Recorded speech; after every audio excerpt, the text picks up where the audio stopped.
Group B of the World Cup. Portugal, Spain, Morocco, and Iran. Should finish like this. Spain with 7 points. Portugal with about 7 as well. Maybe 5. But if it is with 7, it's with inferior goal difference. And then Morocco with 2 and Iran with 1 is about what I would say. But that's not what's going to happen.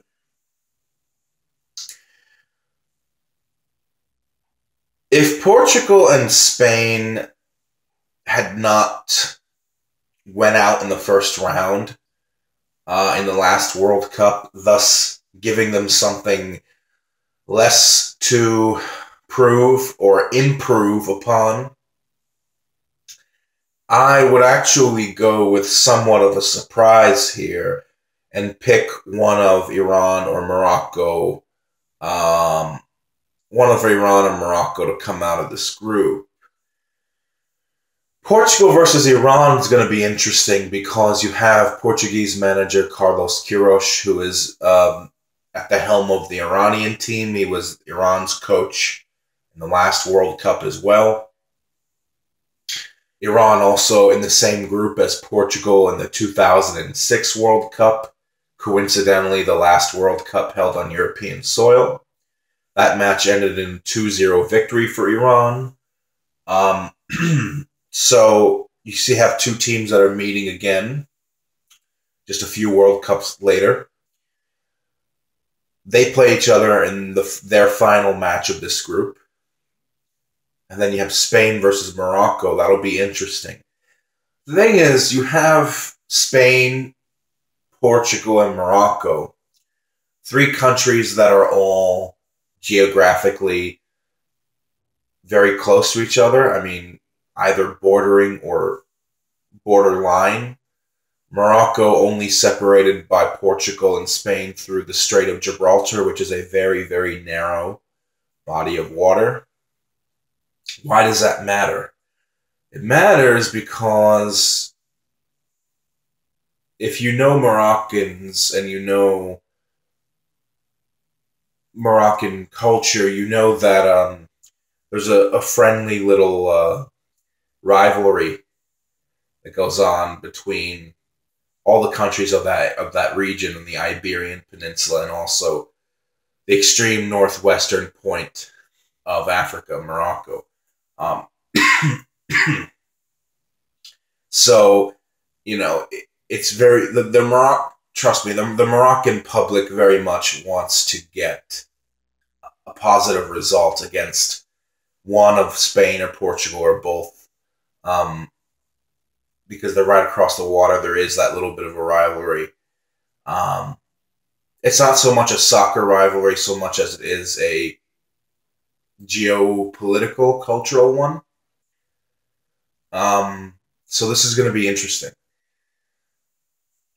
I watched a video that was in some other language, but thank God for subtitles, that was talking about Group B and how just after the draw, Spain and Portugal are probably celebrating from getting this draw.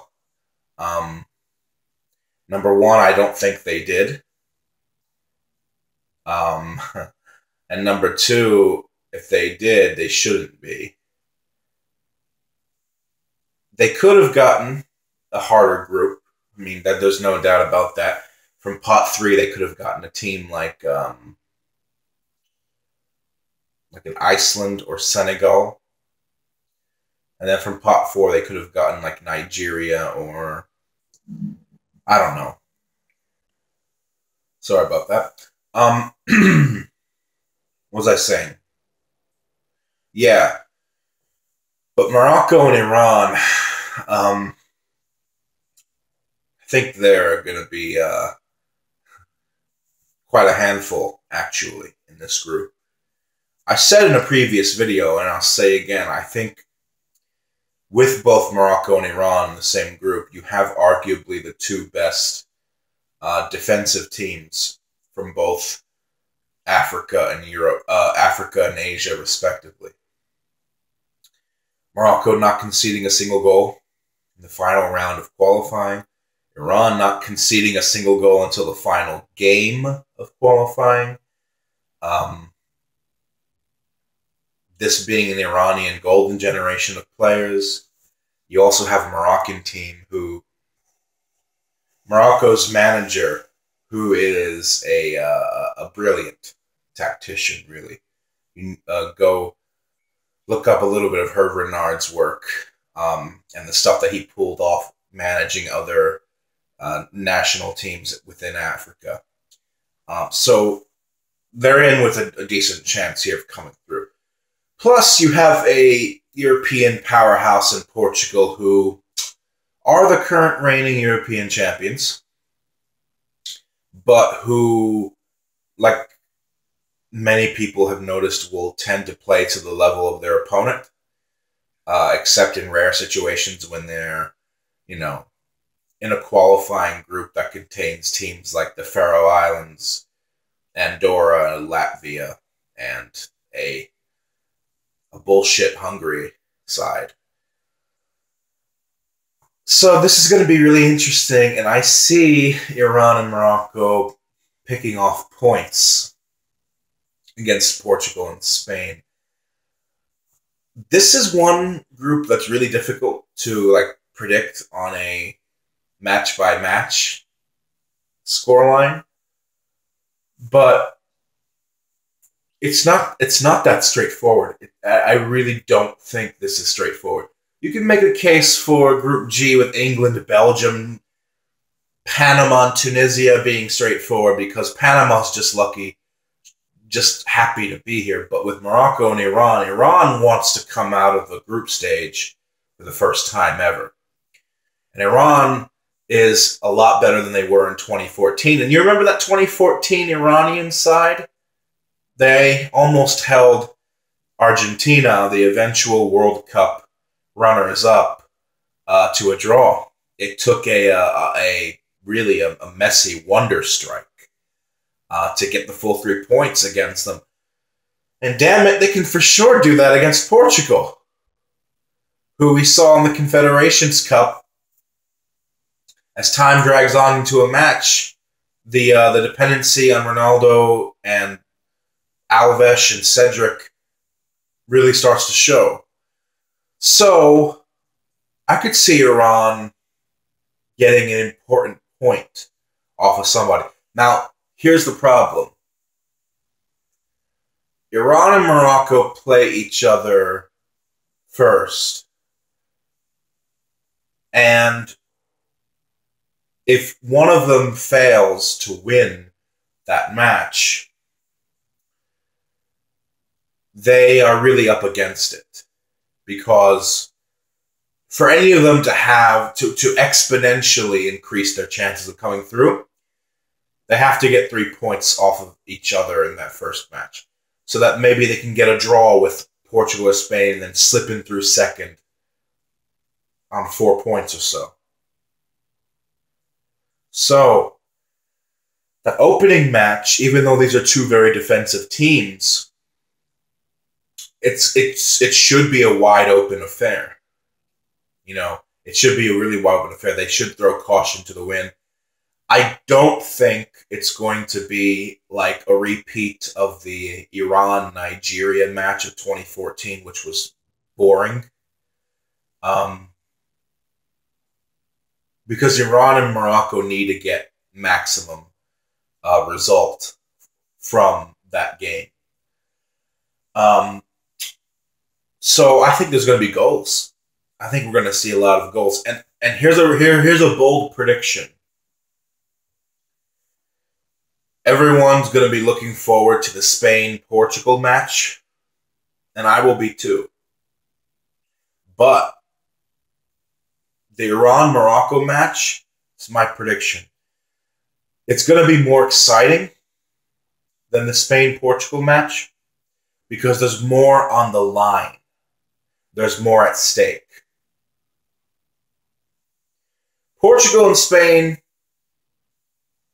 if it's 1-1 and it's the 85th minute, you can probably see them coming to some agreement to just, okay, fine.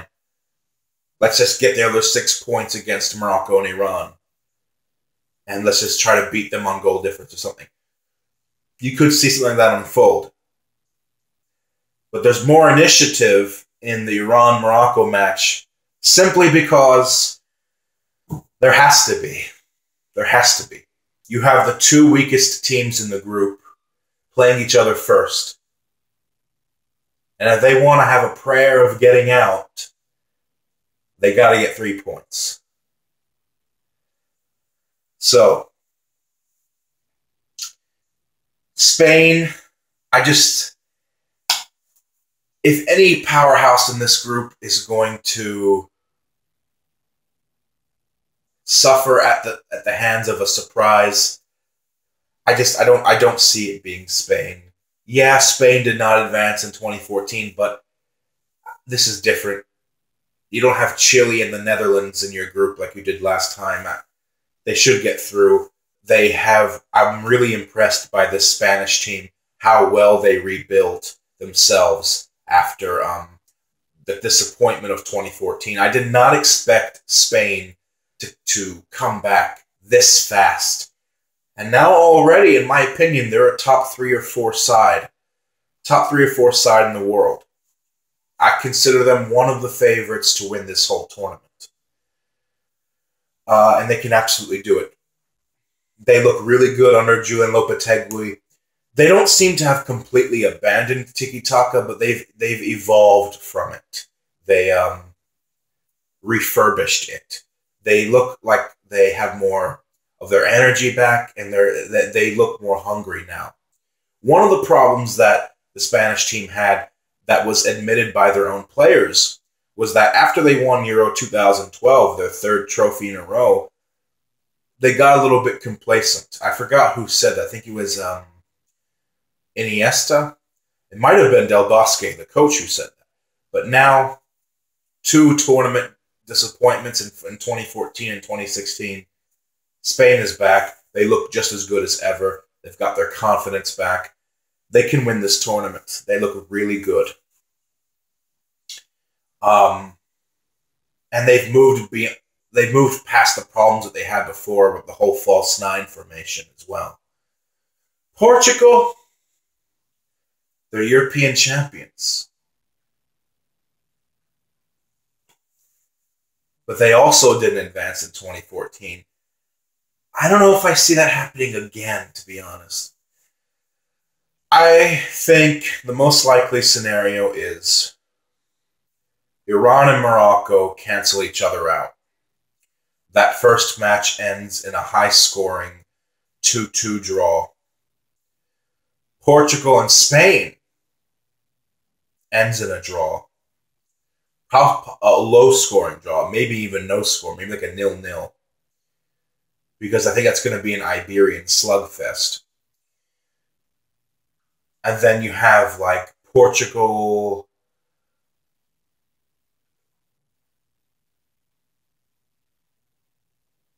beating Morocco, Spain beating Iran, and then Morocco getting a draw off of Spain, that whole Casablanca rivalry going on. And then maybe Iran holding Portugal to a draw. So it ends something like this, like Spain with 5 points, but with a superior goal difference. Portugal 5 points with an inferior goal difference. And then Morocco and Iran with 2 points each, and whoever has the superior goal difference finishes in third as a consolation prize. I could see it being that close. Maybe Spain with 7 points, Portugal with 5 points. Morocco or Iran switch it around, whatever one, with 2 points, and then the other one with 1 point. I don't think it's going to be a 7-7, 1-1 type of thing. It's not going to be like that. But those are my predictions. I think there's going to be a scare. I do. I think there's going to be a scare. But ultimately, I think Spain and Portugal will advance. I don't think Spain will beat Portugal because I think Portugal will want to get one back on Spain for eliminating them in the 2010 World Cup, round of 16. So I think that's good. For that first match between them is going to be a draw. But ultimately, Spain and Portugal will go through in that order. So leave a comment below, like, subscribe. I'll see you later today. What are your predictions for all the games in this group? I'll see you. Till then, peace.